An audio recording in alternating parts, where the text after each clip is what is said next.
Quer conhecer os conceitos básicos do processo civil? Então assiste essa videoaula introdutória que eu preparei especialmente para o concurso do TJMG.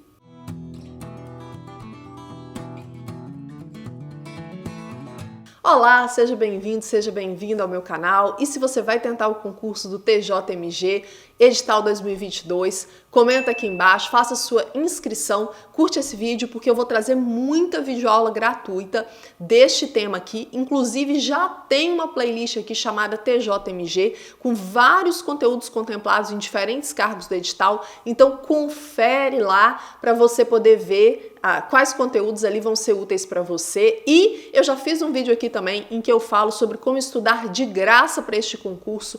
O link tanto da playlist quanto deste vídeo estão aqui embaixo, não deixem de conferir. Com relação à bibliografia utilizada, essa videoaula é muito antiga, eu não tenho mais qual livro, qual apostila, qual material que eu utilizei para poder preparar. Então, se você for o autor, né, de algum desses materiais que eu vou falar aqui, algum desses conceitos, se for seu e você quiser que eu indique a sua bibliografia, é só você fazer contato comigo que eu respeito os direitos autorais, eu indico, mas eu não me lembro mesmo qual livro que eu utilizei para poder preparar. Vamos para alguns conceitos básicos, então, relacionados ao processo civil. O primeiro conceito que vocês precisam aprender é o que é um processo, né? Se você for aprovado em um concurso do TJ, você vai trabalhar o tempo inteiro em contato com processos. Olha só, tem diferentes tipos de conceitos, mas para fins deste concurso, eu considero que o conceito mais adequado é que o processo ele é uma relação jurídica em contraditório, ou seja, uma série de atos interligados que são capazes, né, de produzir a tutela jurisdicional justa. Então tem alguém que tem um direito, né, que está posto em discussão, e o processo é uma série de atos interligados que vão dar para essa pessoa, né, o que é dela por direito, vão promover a tutela jurisdicional. E a gente tem basicamente dois tipos de processo hoje no nosso novo Código de Processo Civil. Eu vou até colocar o link do novo Código de Processo Civil aqui embaixo, que a gente vai utilizá-lo em outras videoaulas futuras. Nós temos o processo de conhecimento e o processo de execução. O processo de conhecimento é aquele em que você pede para que o juiz reconheça o seu direito.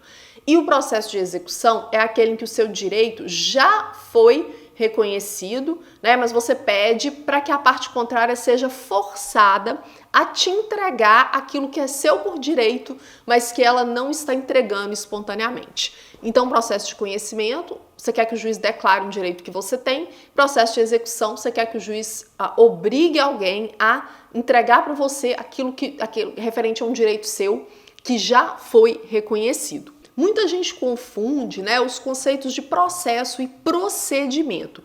O procedimento é a ordem da prática dos atos que compõem o processo. Então, o processo são uma série de atos interligados que visam promover a tutela jurisdicional justa. O procedimento seria a ordem da prática dos atos que compõem o processo.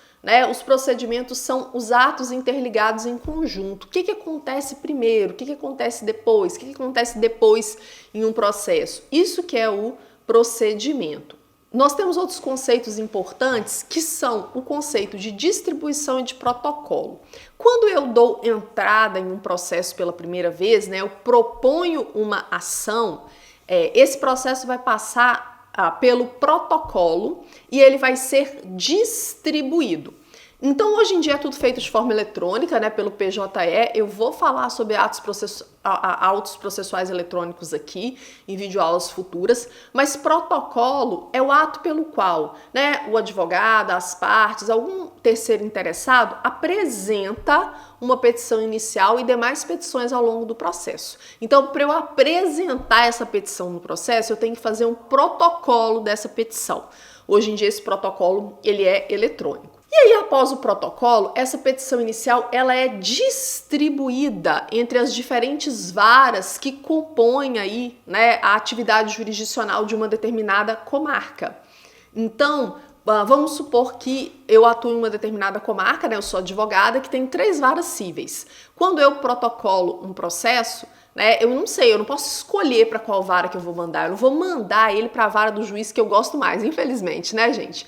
Então eu protocolo, esse processo vai passar por uma distribuição, em que vai haver um sorteio e ele vai cair em uma dessas 3 varas. Então, protocolo é você dar entrada, digamos assim, com a petição inicial, né?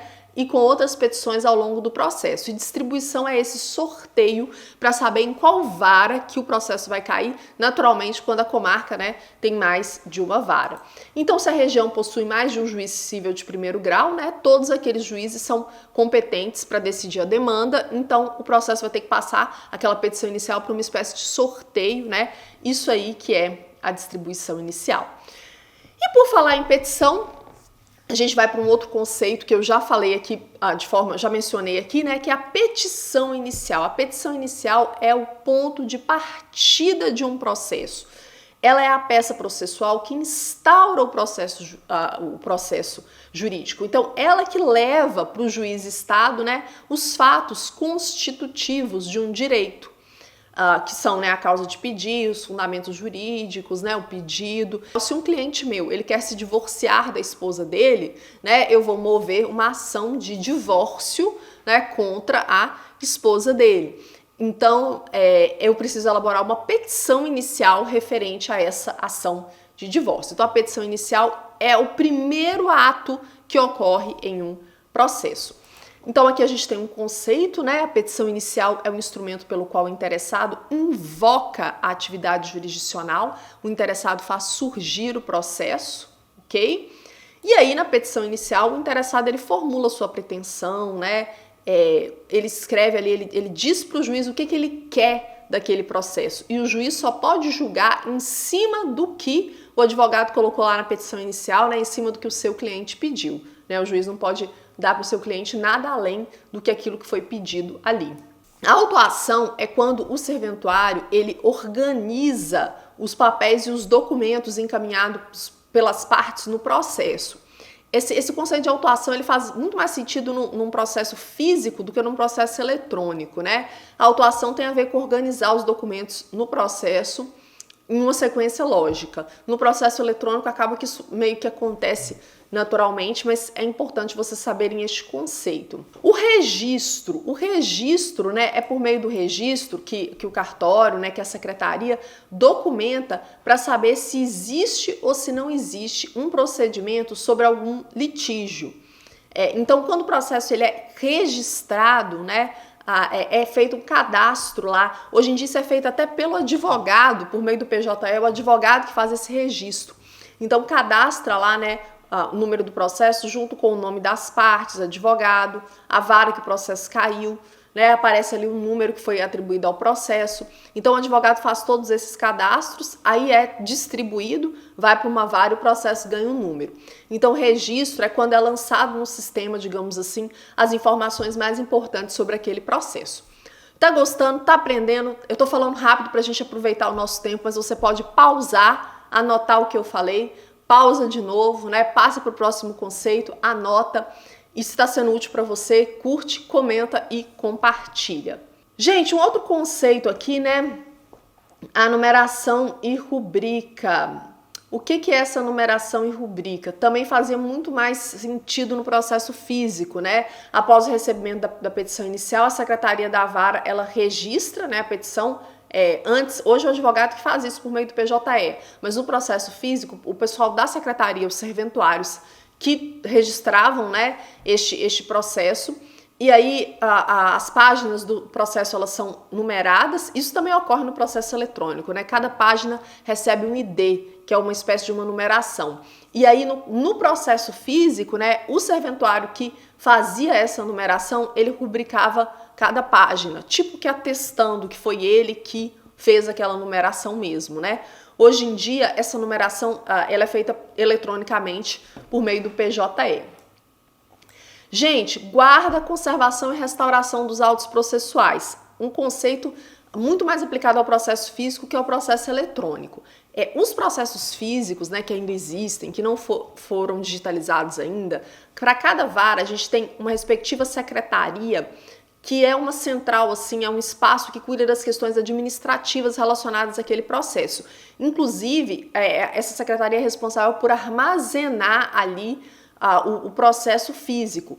Então, cabe aos serventuários, né, responsáveis fazerem a guarda e a conservação daquele processo.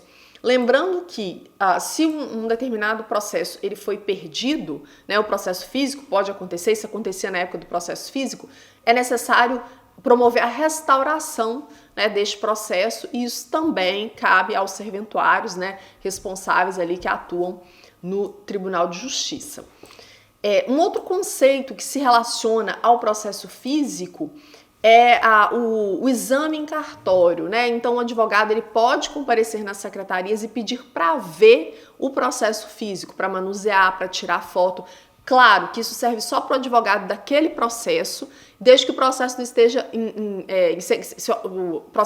estiver em segredo de justiça, só o advogado daquele processo que vai poder ter acesso. Se o processo for público, qualquer advogado, qualquer parte, qualquer pessoa pode ter acesso. Então o exame em cartório é quando o advogado ia até a secretaria para poder pedir para ver o processo. Isso pode acontecer ainda? Pode, porque apesar de a maior parte dos processos hoje serem eletrônicos e muitos estarem digitalizados, ainda existem processos físicos, né, que o advogado pode atuar, pode precisar manusear, antigos. Então o exame em cartório é quando o advogado comparece até a secretaria e pede para ver o processo. A manifestação já é qualquer pronunciamento realizado pelas partes no processo. Então, o processo tem manifestação o tempo inteiro.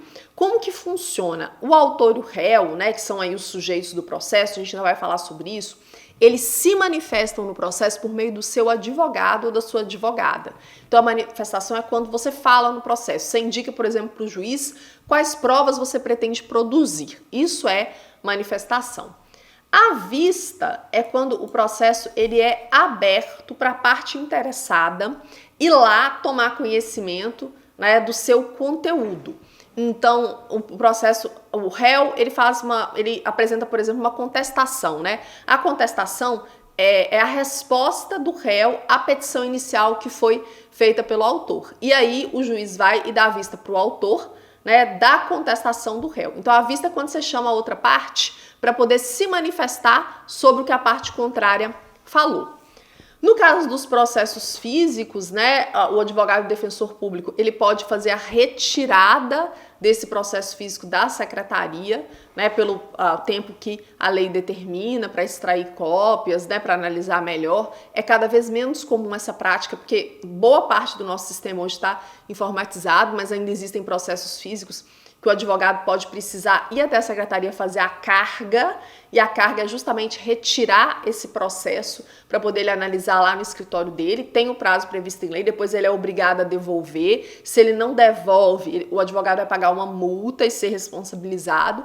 Então a carga é quando o advogado retira o processo lá do fórum, da secretaria, e depois devolve. A baixa é quando o advogado ele entrega aquele processo que ele havia feito carga. Então ele pega o processo físico, faz carga, analisa no escritório e devolve. No que ele devolve, os serventuários, né, futuramente vocês vão dar baixa atestando que o advogado devolveu depois da carga. O processo ele pode passar por conclusão, né? O processo ele está concluso quando ele é enviado para o juiz poder proferir alguma decisão. Então, quando você olha na movimentação do processo, ele está conclusos, né, autos conclusos, é para o juiz poder despachar, dar sentença, etc. Agora, o processo, ele também pode ser, ele também pode passar pela remessa, né? O que é a remessa? A remessa é quando o processo ele é enviado para os auxiliares da justiça. Então, por exemplo, tem a contadoria, né, onde são feitos os cálculos referentes ao processo. Quando, na movimentação do processo, está lá remetidos os autos para a contadoria, quer dizer que aquele processo foi enviado para a contadoria, a remessa, para a contadoria poder fazer os cálculos e analisar. Você pode remeter os autos, por exemplo, para o representante do Ministério Público, né, para o promotor de justiça, opinar, dar um parecer. Então, A remessa é isso. E em qualquer situação em que o processo saia da secretaria, o processo físico, e depois volte, né, vai ocorrer o que a gente chama de recebimento. É quando o serventuário ele pega o processo de volta e ele dá baixa, né, dá baixa, por exemplo, na carga, ou ele certifica lá que houve o recebimento, que o processo foi, por exemplo, devolvido da contadoria. Tem um outro conceito que é importante, que é a assentada. Assentada é o ato de documentar, de registrar por escrito no processo atos que foram praticados oralmente, ok? Ajuntada é quando são incluídos no processo novas petições, ok? Então eu vou fazer uma juntada de um documento. Então eu peticiono, né, pedindo para aquele documento ser incluído no processo. Por meio do processo eletrônico, você já faz a juntada lá direto, né? Mas depois, se o juiz não aceitar aquele documento e tal, ele pode pedir para desentranhar, ele pode desconsiderar. Mas a juntada é quando eu incluo ao longo do processo novos documentos. Estamos acabando nossos conceitos básicos, né? Nós temos a publicação. O que é a publicação dentro de um processo? A publicação é o ato de informar as partes do que está acontecendo no processo. Então, eu intimo as partes para elas tomarem conhecimento do que está acontecendo no processo. A publicação é feita por meio do diário oficial, da imprensa oficial. Então, as partes são chamadas. Ó, autor, aconteceu isso. Ó, réu, aconteceu isso. Geralmente, quem recebe as publicações são os advogados cadastrados, ok? Lavratura de autos e certidões em geral. Basicamente, a lavratura de autos tem a ver com o escrivão redigir, né, os mandados para eles serem cumpridos. O que são mandados? São ordens que o juiz profere ao longo do processo. Então, um mandado, por exemplo, de busca e apreensão de um documento, um mandado de prisão de um devedor de alimentos, né, tudo isso precisa ser lavrado, ou seja, precisa ser colocado por escrito, né, redigido aí na forma de um mandado. Essa ordem do juiz é redigida na forma de um mandado, e isso é feito, né, por meio do escrivão com o apoio dos outros serventuários. E certidão, né? As certidões em geral são documentos geralmente que atestam, né, em que pé que está um determinado processo, se o processo foi distribuído, quem que são as partes, né? Tem diferentes tipos de certidões que você pode emitir, pedir para ser emitido em favor do seu cliente. Isso se você for advogado. Se você for servidor, que você vai emitir, né, a pedido dos advogados, são documentos que atestam alguma condição do processo.